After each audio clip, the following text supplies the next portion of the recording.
Hello viewers, నా పేరు doctor Suma, consultant 49 fertility centre Vijayawada. ఈ మధ్య కాలం సంతానలేమి సమస్యతో బాధపడే కపుల్స్‌లో చాలా మటుకు ఆడవాళ్ళలో ఎగ్ కౌంట్ తక్కువ ఉండడం అనేది గమనిస్తూ ఉన్నాం. సో, ఇదివరకటి కాలంలో పీసీఓడీ ప్రాబ్లమ్ లాంటివి ఎక్కువగా చూసేవాళ్ళం. అందులో వాళ్ళకి ఎగ్ కౌంట్ చాలా ఎక్కువ ఉండడం వల్ల సమస్యలుంటాయి. బట్ ఈ మధ్య కాలం మనం చూస్తుంటే ఎగ్ కౌంట్ ఉండాల్సిన దానికన్నా ఆ ఏజ్‌కి ఉండాల్సిన దానికన్నా చాలా తక్కువగా చూస్తూ ఉన్నాం.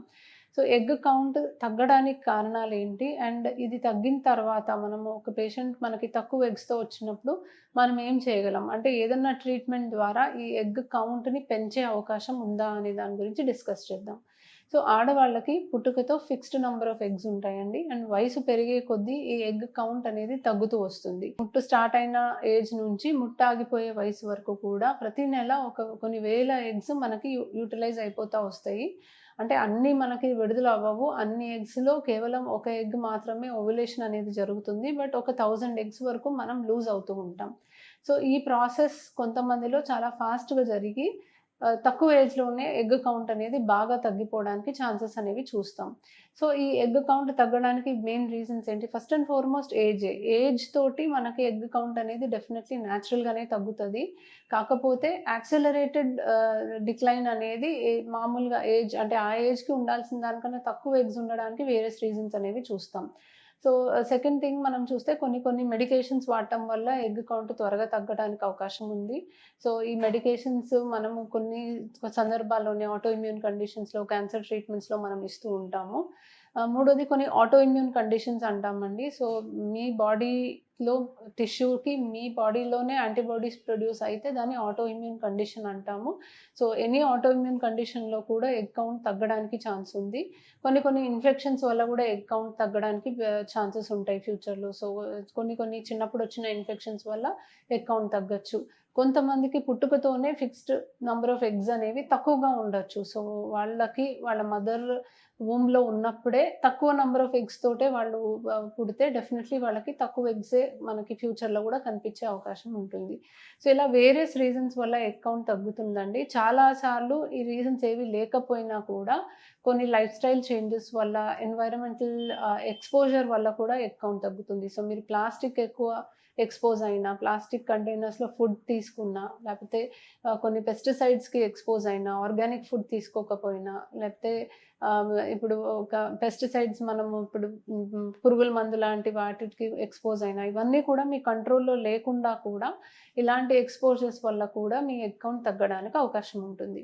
సో, ఒకసారి ఈ ఎగ్ కౌంట్ తగ్గిన తర్వాత మనకి అది పెంచడానికి ఏదన్నా ట్రీట్మెంట్ ఉందా? సో, టెక్నికల్లీ ఎగ్ కౌంట్ ఒక్కసారి తగ్గిన తర్వాత అవి పెంచడానికి మనకి ఎటువంటి టాబ్లెట్స్, మెడిసిన్స్ కానీ, ప్రొసీజర్స్ కానీ లేవండి. సో, ఉన్న ఎగ్స్ తోటే మనము whatever best we can do pregnancy plan చేసుకోవడానికి ట్రీట్మెంట్స్ అనేవి స్టార్ట్ చేస్తాము. కొన్ని డ్రగ్స్ వల్ల ఓవేరియన్ ఏజింగ్ ఫర్దర్‌గా స్లో డౌన్ చేయగలమే కానీ, లేని ఎగ్స్‌ని మనం రప్పించడం అనేది పాసిబిలిటీయే ఉండదు. సో, కోఎంజైమ్ Q10, డీహెచ్‌ఈఏ ఇలాంటి మెడిసిన్స్, టెస్టోస్టిరాన్ ఇలాంటి మెడిసిన్స్‌తోని ఉన్న ఎగ్స్ కాస్త మెయింటైన్ అవ్వడానికి మనకి పాసిబిలిటీ అయితే ఉంటుంది. ఓవేరియన్ ఏజింగ్ అనేది ఫర్దర్‌గా ఫాస్ట్‌గా జరగకుండా స్లో డౌన్ చేయొచ్చు కానీ, దీనితోటి ఎగ్ నంబర్ అయితే పెరగడానికి ఆప్షన్ లేదు. ఈ మధ్య కొంతమంది ఓవేరియన్ పీఆర్‌పీ అనేది ట్రై చేస్తున్నారండి. సో, ప్లేట్‌లెట్ రిచ్ ప్లాస్మా ఓవరీస్‌లో ఇంజెక్ట్ చేసినప్పుడు ఓవేరియన్ రిజువినేషన్ లేదా స్టెమ్ సెల్ థెరపీ ద్వారా మనకి బోన్ మ్యారో నుంచి కొన్ని స్టెమ్ సెల్స్ తీసి ఓవరీలోకి ఇంజెక్ట్ చేసి ట్రై చేస్తున్నారు. బట్ ఇవి కేవలం ప్రస్తుతానికి రిసర్చ్ జరుగుతుంది. అండ్ ఇంకా ఇవి వాలిడేటెడ్ మెథడ్స్ అయితే కాదు.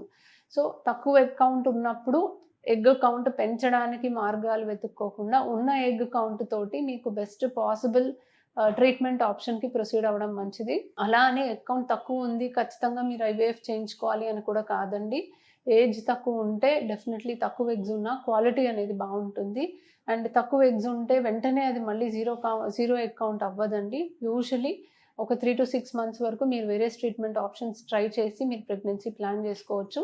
ఏజ్ తక్కువ ఉన్న వాళ్ళలో ఎగ్ కౌంట్ తక్కువ ఉన్నా ఇనీషియల్‌గా ఐయుఐ లాంటి ట్రీట్మెంట్సే సజెస్ట్ చేస్తాము.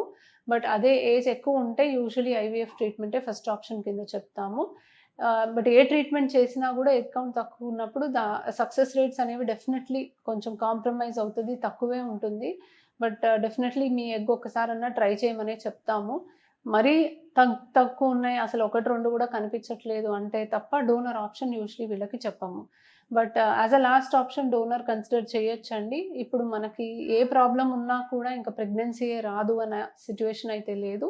ఏదో ఒక మార్గం అయితే ఉంటుంది. ఎన్ని ప్రాబ్లమ్స్ ఉన్నా కూడా ప్రెగ్నెన్సీ రావడానికి ట్రీట్మెంట్ ఆప్షన్స్ అయితే అవైలబుల్ ఉన్నాయి. Thank you.